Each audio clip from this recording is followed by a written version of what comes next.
Si el hombre muere, ¿volverá a vivir? ¿Qué significa estar ausente del cuerpo y presente con el Señor? ¿Fue Jesús con el ladrón al paraíso el Viernes Santo?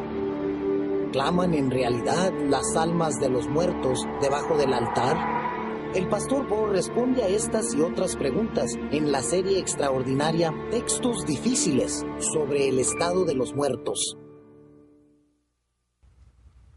Oremos. Es con humildad y sintiendo nuestra necesidad, Padre Celestial, que venimos delante de tu trono en este día para implorar la presencia de tu Espíritu Santo. Te rogamos, Señor, que nos des claridad de pensamiento para que podamos comprender tu voluntad, que podamos pensar no nuestros pensamientos, sino los tuyos. Te damos gracias por escuchar nuestra oración y por responderla, porque te lo pedimos en el precioso nombre de tu Hijo, Cristo Jesús. Amén. En el día de hoy vamos a estudiar dos palabras que encontramos en el Antiguo y el Nuevo Testamento. En efecto, una en el Antiguo y la otra en el Nuevo. Antes de decirles cuáles son esas dos palabras, sin embargo, quiero decir que las palabras que hemos estudiado durante los últimos temas, como por ejemplo espíritu, alma, son palabras que eran muy comunes en el mundo griego en que se escribió el Nuevo Testamento. No solamente eso, sino que la palabra Hades, que es una de las palabras que vamos a estudiar en el tema de hoy, se usaba muy comúnmente también en el mundo griego. Es decir, que estas palabras que hemos estudiado y que estamos a punto de estudiar se usaban mucho por parte de los filósofos griegos, como por ejemplo Sócrates y Platón. Lo interesante es que estas mismas palabras se usan también en el Nuevo Testamento. Como ya estudiamos, la palabra espíritu se emplea en el Nuevo Testamento. La palabra alma también se emplea allí. Y como encontraremos, se usa también la palabra Hades. Ahora, el punto clave que necesitamos determinar es si debemos nosotros buscar el significado de estas palabras de acuerdo a cómo se usaban por los filósofos en el mundo griego, o si estas palabras, aunque son las mismas que se usaban en el mundo griego, tienen una connotación diferente en la Sagrada Escritura. Es decir, debemos nosotros buscar el significado de estas palabras como se usaban en el mundo griego, o debemos buscar el significado de estas palabras como se usan en el contexto o en el marco bíblico. Vamos a estudiar, como les mencioné, para ilustrar este punto, de que aunque el Nuevo Testamento usa las mismas palabras que se usaban en el mundo griego, llevan una connotación bíblica distinta. Analizaremos dos palabras. Una en el Antiguo Testamento, que es la palabra Seol, y luego una palabra en el Nuevo Testamento que equivale a Seol en el idioma griego, y esa palabra es Hades. Ahora, permítanme en primer lugar decirles algunas cosas en cuanto a la palabra Seol. Esta palabra se usa en la versión Reina Valera muchas veces. Y cada vez que se usa la palabra Seol en la versión Reina Valera del 60, que es la que estamos usando en este seminario, la palabra no se traduce, sino que se translitera. Es decir, que no se da ninguna traducción de la palabra, sino que sencillamente se pone la palabra como aparece en hebreo. En todas las veces, que son como 65 veces que aparece en el Antiguo Testamento la palabra Seol, no se traduce, sino que sencillamente se pone en la versión Reina Valera Seol. Permítanme mencionarles algo sobre cómo se usa esta palabra o cómo se traduce esta palabra en la versión del King James, que es la versión que se usa mayormente en el mundo de habla inglesa. Esta palabra se traduce en la versión del King James sepulcro unas 30 veces. Se traduce infierno 31 veces. Y se traduce hoyo entre 3 y 5 veces. Es decir, que la palabra en la versión del King James en inglés tiene 3 diferentes traducciones. En algunas partes aparece sepulcro, en algunas partes aparece infierno y aún en otros textos aparece la traducción hoyo. Sin embargo, cuando examinamos cuidadosamente el uso de esta palabra Seol en el Antiguo Testamento, podríamos fácilmente concluir de que la versión King James en inglés podría haber traducido prácticamente todas las referencias al Seol con la palabra sepulcro. No era necesario traducir hoyo, no era necesario traducir infierno. Prácticamente en todos los versículos a donde aparece la palabra Seol se podría haber traducido muy bien con la palabra sepulcro. En efecto, vamos a notar en nuestro estudio que la palabra Seol tiene que ver o va vinculada estrechamente con la palabra muerte en el Antiguo Testamento. Vez tras vez aparece la palabra Seol vinculada con la palabra muerte. Además de eso, la palabra Seol vamos a encontrar que tiene que ver con un lugar subterráneo. Es más, hay un texto del Antiguo Testamento que dice que hay que excavar para llegar al lugar a donde se encuentra el Seol. Es decir, se vincula con la muerte y hay que excavar para llegar allí porque es un lugar subterráneo. Quiero examinar algunos de los versículos a donde se traduce la palabra Seol en la versión del King James con la palabra hispana sepulcro. Y la razón por la cual estoy usando el King James es porque el King James tiene diferentes traducciones de esta palabra. Mientras que, como les mencioné, la versión Reina Valera del 60, que es la que estamos usando, ni siquiera traduce la palabra. Sencillamente la translitera. Lo cual significa que nosotros tenemos que determinar cuál es el significado de la palabra porque la palabra no es traducida. Pero en la versión del King James se traduce y vamos a examinar algunos de esos versículos a donde se traduce la palabra Seol con el español sepulcro o tumba. Vamos a comenzar en 1 de Samuel, el capítulo 2 y el versículo 6. 1 de Samuel, el capítulo 2 y el versículo 6. Y quiero que noten aquí el paralelismo sinónimo. Hemos hablado de que la poesía hebrea se basa en el principio del paralelismo. Lo que se dice en la primera línea se repite en diferentes palabras en la segunda línea. Ahora fíjense este paralelismo sinónimo. Dice, Jehová mata y él da vida. Fíjense los opuestos. Jehová mata y él da vida. Y luego explica en la segunda línea qué significa eso. Jehová mata y él da vida.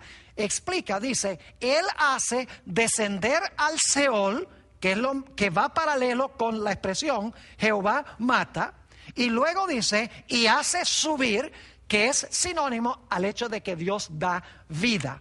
Es decir, el Seol y la muerte son lo contrario de ascender y de recibir vida. Notemos lo que dice en el Salmo 49 y los versículos 14 y 15. Salmo 49 y los versículos 14 y 15. ¿Cómo se usa la palabra Seol? Dice, como a rebaños que son conducidos al Seol, la muerte los pastoreará. Fíjense nuevamente que la palabra Seol va vinculada con muerte. Dice, como a rebaños que son conducidos al Seol, la muerte los pastoreará. Está hablando de los impíos. Y los rectos se enseñorearán de ellos por la mañana. Los rectos o los justos se van a enseñorear de los impíos. Y luego dice, se consumirá su buen parecer, el de los impíos. Y el Seol será su morada. Pero Dios, ahora escuchen, pero Dios redimirá mi vida, es la palabra nefesh, que también se traduce alma en el Antiguo Testamento, dice, pero Dios redimirá mi vida del poder del Seol, porque Él me tomará consigo. Fíjense que Dios redime la vida del poder del Seol. El Seol es el sepulcro. Y aquí el salmista dice, Dios va a redimir mi vida del poder del Seol o del poder del sepulcro. Salmo 89 y el versículo, Salmo 89 y el versículo 48 también tiene un paralelismo sinónimo cuando declara: ¿qué hombre vivirá y no verá muerte? ¿Qué hombre vivirá y no verá muerte? Librará, ahora escuchen bien, librará su vida, otra vez la palabra nefesh, que se traduce alma, librará su vida del poder del Seol. Es decir, librar la vida del poder del Seol es vivir y no ver muerte. Nuevamente, la muerte se identifica con el Seol. El Seol es el lugar de donde Dios redime la vida. Y sabemos por el Nuevo Testamento que Jesús redime la vida de sus escogidos cuando los saca del sepulcro en ocasión de la segunda venida de Jesús. Noten Eclesiastés 9 y el versículo 10 sobre lo que sucede cuando la gente va al Seol. Dice: todo lo que te viniere a la mano para hacer, hazlo según tus fuerzas, es decir, mientras estás vivo, porque en el Seol, que debería traducirse sepulcro, lo estoy leyendo de la versión Reina Valera de 60, pero como les mencioné, se usa la palabra sepulcro en la versión del King James en inglés. Dice: todo lo que te viniera a la mano para hacer, hazlo según tus fuerzas, porque en el Seol, a donde vas, no hay obra, ni trabajo, ni ciencia, ni sabiduría. Es decir, que en el Seol no hay ninguna actividad, no hay conciencia, porque en el Seol, en el sepulcro, la gente está muerte e inerte. Isaías 38 y el versículo 10 también usa la palabra Seol. Dice allí: yo dije, a la mitad de mis días iré a las puertas del Seol, porque el escritor pensaba que su vida se iba a acabar cuando estaba en su edad media o mediana. Dice: yo dije, a la mitad de mis días iré a las puertas del Seol. Privado soy del resto de mis años. Es decir, ir a la puerta del Seol significa ser privado del resto de los años. Él está diciendo: mi vida se va a cortar cuando todavía estoy en la edad media de mis años. Isaías el capítulo 38 y el versículo 18 dice: porque el Seol no te exaltará. Noten que el Seol no exalta a Dios, ni te alabará la muerte. Fíjense otra vez, el Seol y la muerte se usan juntos. Porque el Seol no te exaltará, ni te alabará la muerte. Ahora escuchen: ni los que descienden al sepulcro esperarán tu verdad. Fíjense claramente entonces que el Seol se identifica con la muerte y se identifica con el sepulcro. Noten el Salmo 6 y el versículo 5. Continuamos analizando textos a donde la versión King James en inglés traduce sepulcro y donde la Reina Valera del 60 sencillamente translitera la palabra. Salmo 6 y el versículo 5. Fíjense que en Seol nadie piensa de Dios, nadie tiene memoria de Dios, nadie alaba a Dios. Dice en el Salmo 6 y el versículo 5: porque en la muerte no hay memoria de ti. Fíjense que en la muerte no hay memoria de Dios. En el Seol, ¿quién te alabará? Fíjense nuevamente, la muerte y el Seol se identifican uno con el otro. Y además de eso dice que en la muerte y en el Seol no hay memoria de Dios, ni tampoco se alaba a Dios. Quiero leer ahora un pasaje un poco largo de Job, el capítulo 14 y los versículos 10 al 15. Dice aquí: Mas el hombre morirá y será cortado. Perecerá el hombre. Fíjense los sinónimos. Morirá, será cortado, perecerá el hombre.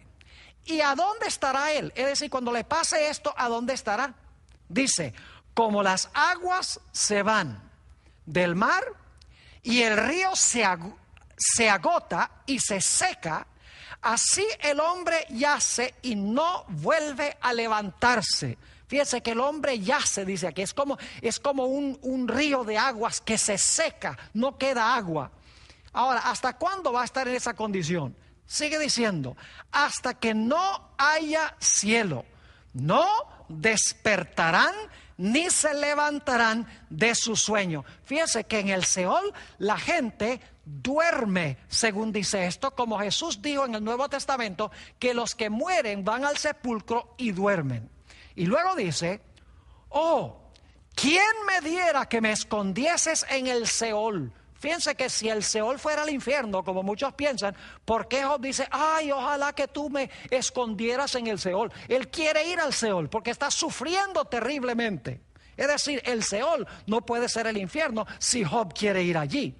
Dice, oh, ¿quién me diera que me escondieses en el Seol? Que me encubrieses hasta apaciguarse tu ira. Es decir, para no sufrir más. Que me pusieses plazo y de mí te acordaras. Y luego pregunta Job, si el hombre muriere, ¿volverá a vivir? Viene la respuesta, todos los días de mi edad esperaré, hasta que venga mi liberación. Entonces llamarás, le dice a Dios, tú vas a llamar y yo te responderé. Tendrás afecto a la hechura de tus manos. Aquí Job está hablando de que cuando pasen los cielos a la segunda venida de Jesús, según estudiamos en el tema donde citamos Apocalipsis 6, que el cielo se enrolló como un libro, dice que Dios lo va a llamar del sepulcro y él va a responder y Dios se va a alegrar en la obra de sus manos. Un texto más a donde la versión King James traduce la palabra Seol con la palabra hispana sepulcro. Job 7 y el versículo 9 y el versículo 10. Dice, como la nube se desvanece y se va. Fíjense la metáfora que se está usando. Como la nube se desvanece y se va, así el que desciende al Seol, fíjense que al Seol se va para abajo, dice, el que desciende al Seol no subirá, no volverá más a su casa, ni su lugar, ni su hogar conocerá más. Ahora vamos a examinar algunos textos a donde la versión King James traduce la palabra Seol no con la palabra sepulcro, sino con la palabra infierno. Y ustedes se van a dar cuenta que en cada uno de estos casos, la versión King James podría haber traducido sepulcro, como en todas las otras referencias que hemos estudiado. Por alguna razón inexplicable, los traductores de la versión King James tradujeron algunos versículos sepulcro y otros versículos lo tradujeron la palabra infierno sin que fuera necesario en ningún sentido de la palabra. Vamos a examinar algunos textos a donde la versión King James traduce con la palabra infierno y la versión Reina Valera del 60, que es la que estamos leyendo aquí, traduce sencillamente con una transliteración usando la palabra hebrea Seol. Salmo 116 y el versículo 3. Dice allí, me rodearon ligaduras de muerte. Fíjense otra vez la idea de muerte. Me encontraron las angustias del Seol. Angustia y dolor había yo hallado. Fíjense que aquí fácilmente se podría haber traducido, me rodearon ligaduras de muerte, me encontraron las angustias del sepulcro. No era necesario traducir infierno como lo hace la versión King James. Nuevamente, el Seol se identifica con la muerte, no con vida en miseria, dicho sea de paso. Proverbios el capítulo 7 y el versículo 27. Proverbios el capítulo 7 y el versículo 27. Fíjense nuevamente cómo se relaciona el Seol con la muerte. Dice, camino al Seol es su casa, que conduce a las cámaras de la muerte. Está hablando aquí de una mujer de mala reputación, de una ramera. Dice que su camino al Seol es su casa, que conduce a las cámaras de la muerte. Es decir, llevar al Seol significa sencillamente llevar a la muerte. Se podría haber traducido, camino al sepulcro es su casa, camino a la muerte es su casa. Proverbios 5 y el versículo 5. Noten otra vez el paralelismo sinónimo, Proverbios 5 y el versículo 5. Hablando nuevamente de los impíos, dice, sus pies descienden a la muerte, sus pasos conducen al Seol. Fíjense el paralelismo sinónimo, dice, sus pies descienden a la muerte, y eso se repite en otras palabras donde dice sus pasos conducen al Seol. Es decir, el Seol es el lugar a donde están los muertos, es el lugar de la muerte. Proverbios 15 y el versículo 24. Proverbios 15, 24. Otra vez la misma idea. Fíjense el paralelismo sinónimo. Dice, el camino de la vida es hacia arriba al entendido, para apartarse del Seol abajo. Fíjense entonces, el camino de la vida es hacia arriba, pero dice que el Seol está abajo. Cuando uno sigue el camino de la vida, que es hacia arriba, uno evita el Seol que está abajo. Y vamos a encontrar en unos momentos que hay que excavar para llegar al Seol. Vamos a analizar también Isaías 28 y el versículo 15. Isaías 28, 15. Dice, por cuanto habéis dicho, pacto tenemos hecho con la muerte. Es decir, la gente ha hecho un pacto con la muerte, los perdidos. Y luego repite el mismo pensamiento en otras palabras, dice, e hicimos convenio con el Seol. Es decir, hacer un pacto con la muerte es lo mismo que hacer un convenio con Seol. Nuevamente, la muerte se identifica con el Seol. Fácilmente se podría haber traducido esto sin que se usara la palabra infierno, como la versión King James, se podría haber traducido, pacto tenemos hechos con la muerte e hicimos convenio con el sepulcro. Vamos a anotar un texto más, Amós 9 y el versículo 2, a donde el King James traduce con la palabra infierno innecesariamente. Dice allí en Amós 9 y el versículo 2, aunque cavasen hasta el Seol, fíjese que hay que excavar para llegar al Seol, aunque cavasen hasta el Seol, de allá los tomará mi mano. Y aunque subieren hasta el cielo, de allá los haré descender. Es decir, hay que excavar para llegar al Seol. Ahora, hemos analizado la palabra Seol en el Antiguo Testamento. En realidad, esta palabra no se debería haber traducido nunca con la palabra infierno, como lo hace el King James y como lo hacen otras versiones hispanas de tiempos modernos. En realidad, la versión Reina Valera del 60 no se quiso comprometer, porque en todos los casos, como les mencioné, lo que hicieron fue transliterar la palabra, pusieron Seol allí y dejaron que el intérprete, que cada persona que lea, determine el significado de la palabra. Ahora necesitamos ir para el Nuevo Testamento a analizar la otra palabra que vamos a estudiar en este tema de hoy. La palabra equivalente a Seol en el hebreo es la palabra Hades en griego. Es decir, en el Nuevo Testamento la palabra equivalente a Seol es la palabra Hades. Ahora vamos a analizar el uso de la palabra Hades en el Nuevo Testamento. Y permítame decirles que la palabra aparece solamente 11 veces en el Nuevo Testamento. En 10 de las 11 referencias, la palabra no tiene nada que ver con sufrir tormento en el fuego. En una sola ocasión aparece la palabra Hades en el contexto de una persona que está sufriendo en llamas de fuego. Y eso es en la historia del rico y Lázaro, la parábola del rico y Lázaro, que ya trazamos un tema completo y mostramos que Jesús no creía esa historia, sino que estaba usando el concepto equivocado que tenían los judíos de su época, el concepto griego de los filósofos griegos que habían asimilado, que no era bíblico. Jesús estaba usando su marco de pensar para enseñarles una gran lección.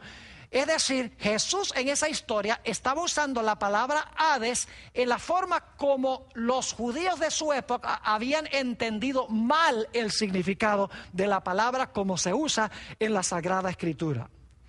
Ahora, quiero mencionarles que la palabra Hades en la versión King James en inglés se traduce 10 veces con la palabra infierno. Es decir, que en el King James, en 10 de las 11 veces se traduce con la palabra infierno. En una sola ocasión, la versión del King James traduce a la palabra Hades con la palabra en español sepulcro. Es decir, esa sola vez indica de que la palabra Hades tiene alguna relación con el sepulcro. En la versión nueva del King James, encontramos que hacen lo mismo que hizo la versión Reina Valera del 60 con la palabra Seol. Y es que sencillamente la versión nueva de King James translitera la palabra Hades. Es decir, no traduce ni infierno, ni traduce sepulcro. Sencillamente cada vez que aparece en las 11 ocasiones en el Nuevo Testamento, sencillamente la nueva versión King James translitera la palabra y pone Hades. La versión Reina Valera del 60, que es la que estamos usando aquí, translitera la palabra Hades 10 veces, es decir, no la traduce en 10 ocasiones. Solo en una ocasión traduce la palabra la versión Reina Valera, y es en 1 Corintios 15:55, a donde el apóstol Pablo dice: oh sepulcro, ¿dónde está tu victoria? Allí, tanto el King James como la versión Reina Valera del 60 traducen la palabra Hades con la palabra en español sepulcro. El panorama se complica aún más cuando miramos la nueva versión internacional en español. Esta versión tiene una multiplicidad de traducciones de la palabra Hades. Por ejemplo, 3 veces, 3 de las 11, la nueva versión internacional en español, que se usa mucho, especialmente por las iglesias evangélicas, las iglesias protestantes, 3 veces se traduce la palabra Hades sepulcro. Y vamos a analizar en unos momentos cada una de estas referencias. 2 veces la nueva versión internacional traduce la palabra Hades con la palabra abismo en español. Una vez traduce esta palabra reino de la muerte, es decir, lo traduce con una expresión. Y 5 de las 11 veces la nueva versión internacional en español traduce esta palabra con la palabra hispana infierno. Ahora, lo primero que quiero que nosotros notemos al analizar el uso de la palabra Hades en el Nuevo Testamento es que la palabra Hades es exactamente equivalente a la palabra Seol en el Antiguo Testamento. Es decir, para determinar qué significa Hades, no debemos ir a lo que pensaba Filón de Alejandría. No es necesario ir a ver cómo entendió el Hades Platón o cómo entendió el Hades Sócrates en el mundo griego. Lo que tenemos que hacer es buscar la palabra equivalente de Hades en el Antiguo Testamento. Es decir, el significado de Hades en el Nuevo Testamento no viene de los filósofos griegos, sino que viene del uso que se hizo la palabra en el Antiguo Testamento hebreo. Es decir, el trasfondo de la palabra en el Nuevo Testamento no es la filosofía griega, sino es su uso en el Antiguo Testamento. Así que vamos a notar cuál es la palabra equivalente a Hades en el Nuevo Testamento. Saben ustedes, hay 2 textos que comprueban que la palabra Hades en el Nuevo Testamento, en griego, es exactamente equivalente a la palabra Seol que analizamos del Antiguo Testamento, que se debe traducir sepulcro o tumba. Y ustedes dicen, ¿cómo sabemos que las dos palabras son equivalentes en diferentes idiomas? Bueno, vamos a Oseas, el capítulo 13 y el versículo 14. Oseas, el capítulo 13 y el versículo 14. Es un versículo que el apóstol Pablo más adelante parafrasea, es decir, no lo cita exactamente así, pero da un paráfrasis. Dice en Oseas 13, 14, de la mano del Seol los redimiré. Una traducción correcta sería, de la mano del sepulcro los redimiré. Y luego explica qué quiere decir eso. Los libraré de la muerte.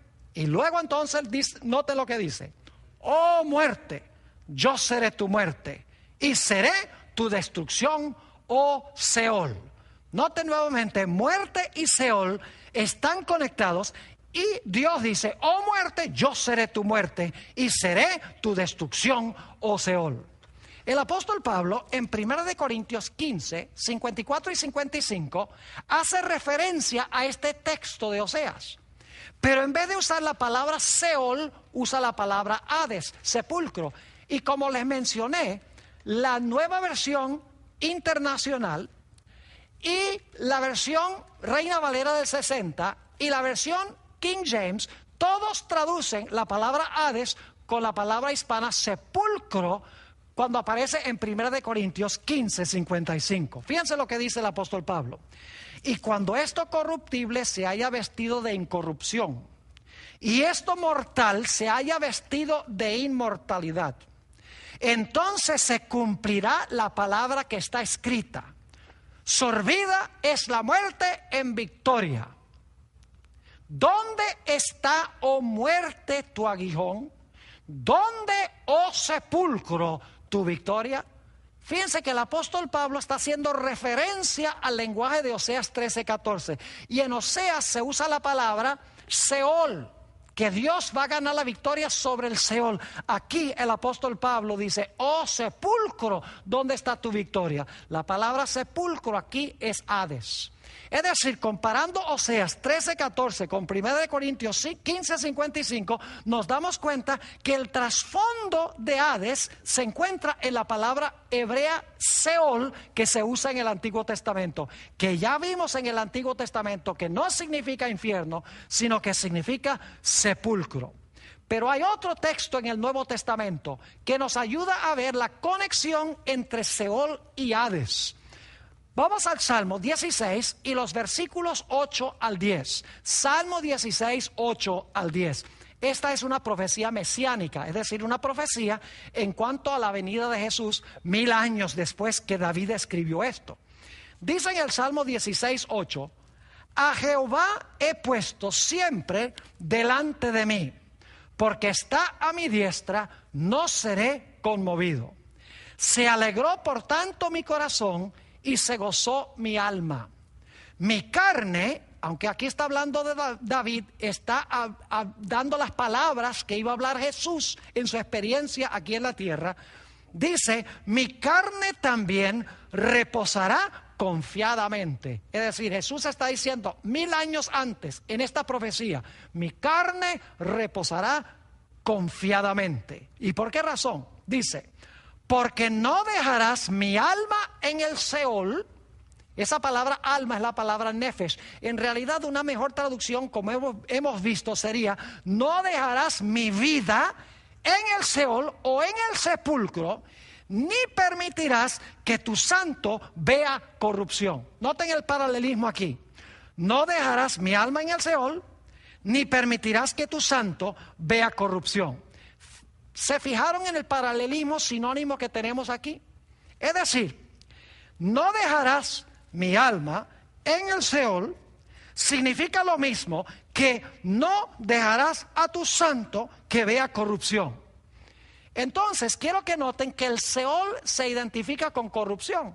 ¿Y qué es ¿A dónde es que una persona se corrompe? Se corrompe en el sepulcro, en la tumba, cuando se empieza a descomponer el cuerpo después de la muerte. Así que dice, porque no dejarás mi alma o mi vida en el Seol o en el sepulcro, ni permitirás que tu santo vea corrupción. Y alguno dirá, bueno, pastor, eso no se explica bien lo que significa la palabra Seol. Significa el sepulcro. Dios no iba a dejar la vida del Mesías ahí en el sepulcro. Pero ¿cómo sabe usted que la palabra Seol allí es equivalente a Hades en el Nuevo Testamento? Mis queridos amigos, sencillamente porque este pasaje que acabo de leer del Salmo 16 se cita en el Nuevo Testamento y se le aplica a Jesús. Solo que en el Nuevo Testamento se usa el idioma griego, no el idioma hebreo. Vamos a Hechos 2 y el versículo 25 al 27. Hechos 2, 25 al 27. Y aquí nos dice sobre quién habló David cuando escribió en el Salmo 16. Dice, porque David dice de él: veía al Señor siempre delante de mí, porque está a mi diestra, no seré conmovido. Por lo cual mi corazón se alegró y se gozó mi lengua, y aún mi carne descansará en esperanza. Porque no dejarás mi alma. Fíjese que aquí se pone la palabra alma, en realidad significa no dejarás mi vida. Ya estudiamos el significado de la palabra nefesh en el Antiguo Testamento y la palabra psuje en el Nuevo Testamento. Vimos que significa vida o significa persona, ser viviente. Así que aquí dice, no dejarás mi alma o mi vida en el Hades. ¿Cuál era la palabra en el Antiguo Testamento? En el Salmo 16 era Seol, pero aquí se usa la palabra Hades, es decir, Hades es equivalente al Seol. Dice, porque no dejarás mi alma o mi vida en el Hades, ni permitirás que tu santo vea corrupción. ¿A qué se estaba refiriendo el apóstol Pedro cuando citó estas palabras? Hechos 2 y el versículo 30 y 31 nos explica qué quiere decir el hecho de que Dios no iba a dejar la vida del Mesías en el Hades, ni iba a permitir que su santo viera corrupción. ¿Qué significa eso? Que no iba a dejar su vida en el Hades. ¿De dónde llamó Dios el Padre a su Hijo en la mañana de la resurrección? Lo llamó del sepulcro a donde estaba sepultado. Note lo que dice Hechos, el capítulo 2 y el versículo 30 y 31. Aquí explica Pedro lo que quiso decir. Pero siendo profeta, David, y sabiendo que con juramento Dios le había jurado que de su descendencia, en cuanto a la carne, levantaría al Cristo para que se sentase en su trono, viéndolo antes, habló de la resurrección de Cristo, que su alma o su vida no fue dejada en el Hades o en el Seol, como vimos, ni su carne vio corrupción. Claramente, la palabra Hades en el Nuevo Testamento hay que entenderla a la luz del significado de Seol. Y ya vimos que Seol significa sepulcro, no infierno, no un lugar a donde la gente se quema. No debemos dejar que la filosofía griega dicte el significado de palabras en el Nuevo Testamento. Debemos dejar que la Biblia explique sus propios términos. Ahora, notemos algunos otros textos donde se usa la palabra Hades en el Nuevo Testamento. Vamos a Apocalipsis, el capítulo 6 y el versículo 8. Apocalipsis 6, 8. Está hablando aquí del cuarto caballo apocalíptico, un caballo amarillo. Dice, miré. Y he aquí un caballo amarillo. Dicho sea de paso, el amarillo es el color de la muerte. Y dice, y el que lo montaba tenía por nombre, ¿qué cosa? Muerte. Y el Hades le seguía. Yo pregunto, después que una persona muere, ¿a dónde va? Ustedes saben bien que cuando una persona muere, lo meten en un ataúd y va al sepulcro o va a la tumba. Por eso dice aquí que su nombre era la muerte y el Hades le seguía. Y dice, y le fue dada potestad sobre la cuarta parte de la tierra para matar, fíjense que tiene que ver con muerte el Hades, para matar con espada, con hambre, con mortandad y con las fieras de la tierra.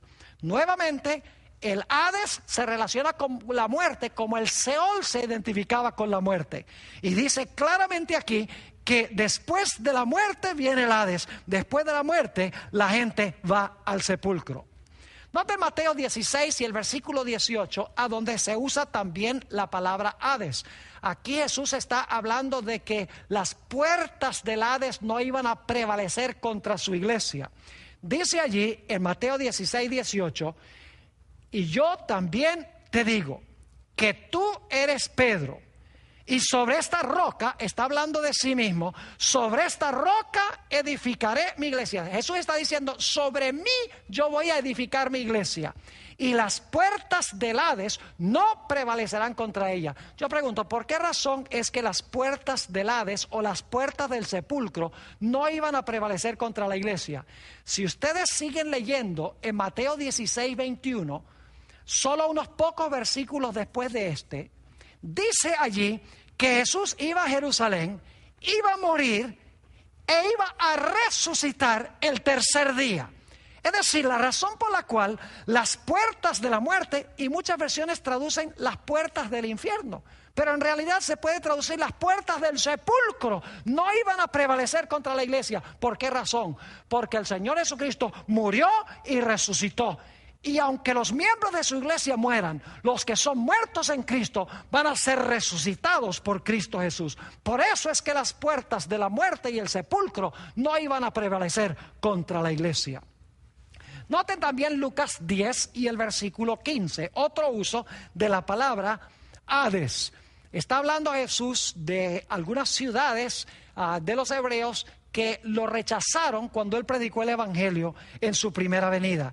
Dice, y tú Capernaum, Capernaum es el nombre de una de esas ciudades específicamente, y tú Capernaum, que hasta los cielos eres levantada, hasta el Hades serás abatida. No es necesario traducir allí hasta el infierno serás abatida. En realidad significa que vas a cesar de existir. Es decir, hasta el sepulcro serás abatida. En vez de subir al cielo, vas a ser abatida o vas a ser destruida hasta ir a la muerte y al sepulcro. Mateo 11 y el versículo 23 es un texto paralelo a este. Dice, y tú Capernaum, que eres levantada hasta el cielo, es decir, que tú te enorgulleces hasta el cielo, hasta el Hades serás abatida. Se podría traducir fácilmente, hasta el sepulcro serás abatida, porque la palabra Hades en el Nuevo Testamento debe traducirse a la luz de la palabra Seol en el Antiguo Testamento. Dice, y tú Capernaum, que eres levantada hasta el cielo, hasta el Hades serás abatida. Porque si en Sodoma se hubieran hecho los milagros que han sido hechos en ti, habría permanecido hasta el día de hoy.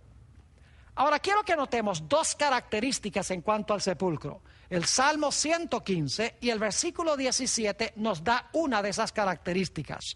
Dice, no alabarán los muertos a Yah, es decir, a Jehová, ni cuantos descienden al silencio. Fíjense lo que los muertos no van a sufrir al infierno, sino que dice que los muertos descienden al silencio. Es decir, el Seol es un lugar de silencio.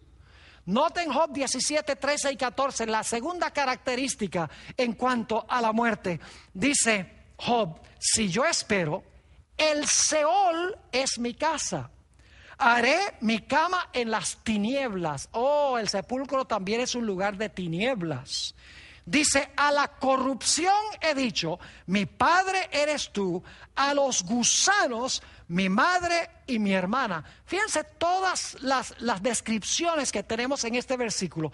El Seol es un lugar de tinieblas, es un lugar de corrupción, es un lugar de gusanos. No necesitamos usar la imaginación para saber que esto está hablando no del infierno, sino que está hablando del sepulcro. Dos características, el silencio y las tinieblas.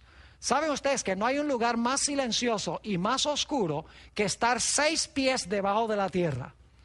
La Biblia dice que los muertos no saben nada, descienden al silencio, descienden a la oscuridad. Y muchos dicen, ay, Pastor Bor, pero eso es tan lóbrego. ¿No será que hay alguna esperanza? Claro que sí hay esperanza. Ahora escuchen lo que les voy a decir. Quiero que se imaginen que Satanás es un carcelero. El sepulcro es la cárcel. Satanás es el carcelero, el sepulcro es la cárcel. Los muertos son los prisioneros y el carcelero es Satanás. Y Satanás está dentro de la cárcel y tiene las llaves y tiene a todos los prisioneros muertos ahí encerrados. Y desafía a Jesús y le dice a Jesús: te reto, te desafío a que tú entres acá a quitarme las llaves. Pues la Biblia dice que el Señor Jesucristo murió, entró allá a la prisión de la muerte, le quitó las llaves a Satanás, abrió la puerta desde adentro, salió en la mañana de la resurrección y dijo: yo soy la resurrección y la vida, porque yo vivo, vosotros también viviréis. Ahora, esta ilustración no la inventé yo. En realidad, esta ilustración la encontramos en la Sagrada Escritura. Apocalipsis 1 y el versículo 17 y 18. Apocalipsis 1, 17 y 18, a donde aparece nuevamente la palabra Hades. Dice Juan: cuando vio a Jesús, caí como muerto a sus pies, y él puso su diestra sobre mí diciéndome: no temas, yo soy el primero y el último, y el que vivo, y estuve muerto, fíjense, vivo y estuve muerto, mas he aquí que vivo por los siglos de los siglos, amén. Y luego fíjense lo que dice: y tengo las llaves de la muerte y del Hades. Jesús tiene las llaves de la muerte y del sepulcro, según dice esto. Por eso es que la Biblia dice que Jesús es el primogénito de entre los muertos. Fíjense, Apocalipsis 1 y el versículo 4 y 5, dice Juan a las 7 iglesias que están en Asia: gracia y paz a vosotros, del que es y que era y que ha de venir, y de los 7 espíritus que están delante de su trono, y de Jesucristo, el testigo fiel, el primogénito de los muertos. Fíjense que a Jesús se le llama el primogénito de los muertos. Y claro, la pregunta surge: ¿será que Jesús fue el primero en resucitar? ¿Significa primogénito de los muertos que fue el primero en resucitar? Claro que no. Porque en el Antiguo Testamento hubo 3 resurrecciones antes que resucitara Jesús. Tenemos el caso de Moisés, no voy a entrar a hablar de eso ahora. Tenemos el hijo de la viuda de Sarepta. Y tenemos ese caso extraño donde un cadáver fue echado al hoyo a donde se encontraban los huesos del profeta Eliseo, y dice que ese cadáver revivió cuando tocó los huesos de Eliseo. En el Nuevo Testamento 3 personas fueron resucitadas antes de que Jesús resucitara. Por ejemplo, tenemos el caso del hijo de la viuda de Naín. Tenemos la hija de Jairo. Y tenemos al amigo personal de Jesús, Lázaro, que resucitó antes que el Señor Jesucristo resucitara. Es decir, primogénito de los muertos no significa que fue el primero en resucitar, sino que significa que su resurrección es preeminente y significativa porque Él resucitó. Todos esos otros pudieron resucitar, y por eso podrá resucitar a los que están muertos en Él cuando Él regrese. Mis queridos amigos, la esperanza del cristiano no se encuentra en ir al cielo en el momento de la muerte. La esperanza uniforme en el Nuevo Testamento es que cuando Cristo venga en poder y gloria, va a resucitar a los que murieron en Él. Notemos 1 Corintios 15 y el versículo 16 al 22. 1 Corintios 15 y el versículo 16 al 22. Fíjense que lo central es la resurrección, no la inmortalidad del alma. Dice: porque si los muertos no resucitan, tampoco Cristo resucitó. Y si Cristo no resucitó, vuestra fe es vana, aún estáis en vuestros pecados. Entonces también, escuchen bien, los que durmieron en Cristo perecieron. Es decir, si Jesús no resucitó, los que duermen en Cristo perecen. Ahora sigue diciendo: si en esta vida solamente esperamos en Cristo, somos los más dignos de conmiseración de todos los hombres. Mas ahora Cristo ha resucitado de los muertos, primicias de los que durmieron es hecho. Por cuanto la muerte entró por un hombre, también por un hombre la resurrección de los muertos. Porque así como en Adán todos mueren, también en Cristo todos serán vivificados. En este pasaje se deja muy en claro que la esperanza del cristiano es la esperanza de la resurrección, no ir al cielo en el momento de la muerte. Fíjense que muchas personas, cuando se está predicando en un funeral, aún los ministros dicen: ay, nuestra querida hermana Juana está ahora disfrutando con Jesús en el cielo. Escúcheme bien entonces, en vez de llorar, en vez de lamentarnos, en vez de derramar lágrimas, lo que deberíamos hacer en un funeral es tener una fiesta. Porque imagínense, si la hermana Juana está disfrutando con Jesús en el cielo, qué gran gozo debe causar eso. Pero la Biblia no enseña que la hermana Juana se fue al cielo. La Biblia enseña que la hermana Juana, si murió en Cristo, fue al sepulcro y queda allí durmiendo hasta que Cristo venga en poder y gloria para resucitarla de los muertos. Ahora fíjense que la Biblia nos enseña que Jesús venció a la muerte por medio de la muerte. Hebreos el capítulo 2 y el versículo 14 y 15 dice: así que por cuanto los hijos participaron de carne y sangre, esos somos nosotros, Él también, Jesús también participó de lo mismo, para destruir, ahora escuchen, para destruir por medio de la muerte al que tenía el imperio de la muerte, esto es el diablo, y librar a todos los que por el temor de la muerte estaban durante toda la vida sujetos a servidumbre. Dice que Jesús derrotó la muerte por medio de la muerte. Es decir, Jesús entró al sepulcro, desafiado por Satanás, murió, entró allá, agarró las llaves de las manos de Satanás, abrió la puerta desde adentro y salió y dijo: porque yo vivo ahora, algún día mi pueblo, aunque muriere, también vivirá. Y es interesante que el antídoto de la muerte es la muerte de Cristo Jesús. Yo no sé si ustedes sabían, pero la forma como se hace un antídoto en contra del veneno de una serpiente es usando el mismo veneno de la serpiente. Es decir, Satanás trajo la muerte y Jesús, por medio de su muerte, venció la muerte que había sido introducida por Satanás, la serpiente antigua. Ahora quiero que notemos las últimas dos referencias a la palabra Hades en el Nuevo Testamento.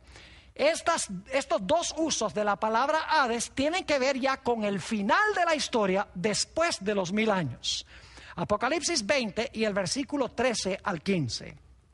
Esto es después del milenio. Y el mar entregó los muertos que había en él. Y la muerte y el Hades, fíjense otra vez, muerte y Hades juntos, la muerte y el Hades entregaron los muertos que había en ellos. Fíjense que en el Hades no hay gente viva. Aquí dice que la muerte y el Hades entregaron a los muertos que estaban en ellos. Es decir, en el Hades están los muertos, porque es el sepulcro. Dice: y el mar entregó los muertos que había en él. Y la muerte y el Hades, o el sepulcro, entregaron los muertos que había en ellos. Y fueron juzgados cada uno según sus obras. Y la muerte y el Hades, o la muerte y el sepulcro, fueron lanzados en el lago de fuego. Ahora, el Hades no puede ser un lago de fuego a donde va la gente a quemarse cuando se muere, porque en ese caso, cuando dice que el Hades es echado en el lago de fuego, sería como decir que el lago de fuego es echado al lago de fuego, o el infierno es echado al infierno. Tiene mucho más sentido decir que la muerte y el sepulcro fueron lanzados al lago de fuego. Y luego dice: esta es la muerte segunda. Cuando la gente es lanzada allí, cuando la muerte y el infierno son lanzados allí al fuego, dice que esta es la muerte final, la muerte segunda. Y dice: y el que no se halló escrito en el libro de la vida fue lanzado al lago de fuego. Ahora quiero leer dos textos para terminar. 1 Corintios 15, 26. A veces hago la pregunta: ¿cuál va a ser el último enemigo que va a ser destruido? Y las personas que conocen bien la Biblia, pues generalmente dan la respuesta correcta. Pero las personas que no reflexionan mucho o posiblemente no han leído mucho la Biblia, siempre contestan, oh, el último enemigo que va a ser destruido es el diablo. Pero la Biblia no dice eso. Saben que hay algo que va a ser destruido inmediatamente que termine de ser destruido Satanás. Note lo que dice en 1 Corintios, el capítulo 15 y el versículo 26. Dice, y el postrer enemigo, la palabra postrer significa último. Es decir, el último enemigo que será destruido es la muerte. Así que cuando el diablo sea destruido, consumido, y como dice en Ezequiel 28, para siempre dejará de ser, será reducido a cenizas con los impíos y con sus ángeles malignos. La Biblia nos dice que ya no habrá más muerte, porque esa será la última muerte de la historia. El postrer enemigo en ser destruido será la muerte. Y entonces la Biblia nos describe cómo será ese mundo glorioso a donde vivirán los redimidos que recibieron a Jesús como su Salvador personal. Apocalipsis, el capítulo 21 y el versículo 1 hasta el vamos a leer solamente el versículo 4 por la premura del tiempo. Apocalipsis 21 y el versículo 4. Dice, enjugará Dios toda lágrima de los ojos de ellos. Y ya no habrá más muerte. Fíjense, ya no habrá más muerte. Cuando haga cielos nuevos y tierra nueva, Dios limpia las lágrimas. No habrá más muerte, ni habrá más llanto, ni clamor, ni dolor. Porque las primeras cosas, dice aquí, pasaron. Saben que en el monte de la transfiguración, el Señor Jesucristo dio una ilustración de cómo será su reino. Dice la Biblia en Mateo 17 que Jesús fue transfigurado, es decir, se vio como se verá cuando venga en poder y gloria. Y dice que estaban con él hablando Moisés y Elías. Moisés, dice la Biblia, murió, fue resucitado por Dios y llevado al cielo.